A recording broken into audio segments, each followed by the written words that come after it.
Conheça alguns fatos curiosos sobre os jacarés. Apesar de ameaçadores, há que se reconhecer que os jacarés e os crocodilos são animais muito interessantes. Eles são grandes répteis e pertencem à mesma ordem crocodília. Por isso, são semelhantes e muita gente confunde quem é quem. Mas, apesar disso, eles têm muitas diferenças. Jacaré ou crocodilo. Apesar de serem da mesma ordem, a família é diferente. Os jacarés são da família Alligatoridae, enquanto os crocodilos são da Crocodilidae. Mas o que difere mais ainda são as características físicas. Os jacarés têm as cabeças mais curtas e mais largas do que seus primos crocodilos. Além disso, os jacarés são menos agressivos. Mesmo assim, é preciso ter muito cuidado e manter a distância se você cruzar com um por aí, no Pantanal, por exemplo. Outra característica é que o jacaré tem a coloração bem mais escura que o crocodilo, que tem um tom cinzento esverdeado mais claro. E ainda, a posição do maxilar dos dois é diferente. No jacaré é possível ver os seus dentes superiores quando a boca está fechada, enquanto no crocodilo é possível observar os dentes superiores e inferiores quando a boca está fechada. Mas, hoje, nós vamos falar exclusivamente dos jacarés, de acordo com as informações. Tamanho e habitat. Os dois tipos de jacarés que existem são os americanos e os chineses, sendo ambos do gênero alligator.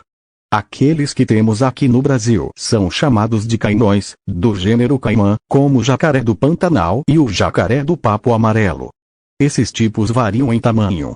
O jacaré americano pode crescer até 3,4 metros de comprimento e pesar quase meia tonelada, enquanto os chineses são menores, chegando a cerca de 1,5 metro de comprimento e geralmente pesando apenas cerca de 22 quilos, uma média de tamanho também do jacaré do Papo Amarelo, apesar de já terem sido registrados exemplares de até 4 metros. Hábitos e alimentação. Os jacarés gostam de se deslocar em grupos, pois são animais bastante sociais. Geralmente, eles ficam juntos tomando banhos de sol ou dando um mergulho, vida boa, hein? Esse tipo de comportamento acontece porque a temperatura dos jacarés é variável dependendo do ambiente. Eles dependem do sol para manter a temperatura do corpo e, quando esquentam demais, se mandam para um mergulho no lago ou rio. É na água que os jacarés se dão bem durante a caça, podendo se deslocar mais rapidamente do que na terra e usando a força das suas caudas para abater as suas presas. Os jacarés americanos podem nadar a uma velocidade de até 18 km por hora e correr em terra a cerca de 7 km por hora, segundo o Live Science.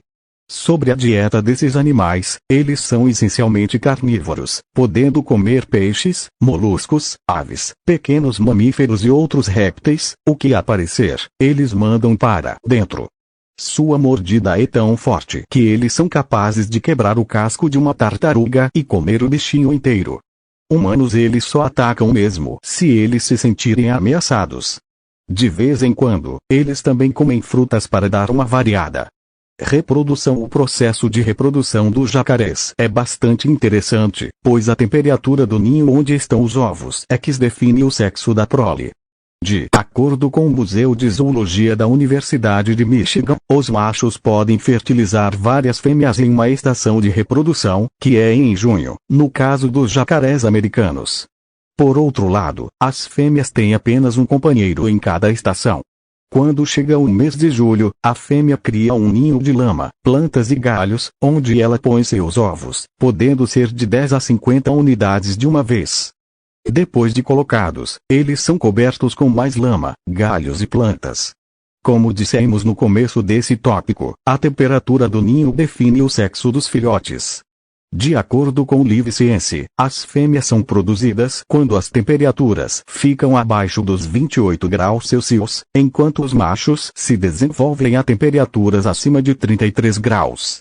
Uma temperatura média de 31 graus irá produzir um número de machos e fêmeas. Enquanto os ovos são chocados no ninho, a fêmea fica só de olho vigiando. Em setembro, os pequenos jacarezinhos já estão prontos para eclodir e sua mãe os ajuda a quebrar a casca para facilitar o processo. Assim que nascem, os filhotes são praticamente independentes, podendo buscar a sua própria comida, porém se mantêm próximos à mãe por cerca de 2 anos até iniciar as suas próprias famílias. Isso é tudo. Se você gostou, inscreva-se no canal, deixe seu like e até o próximo vídeo.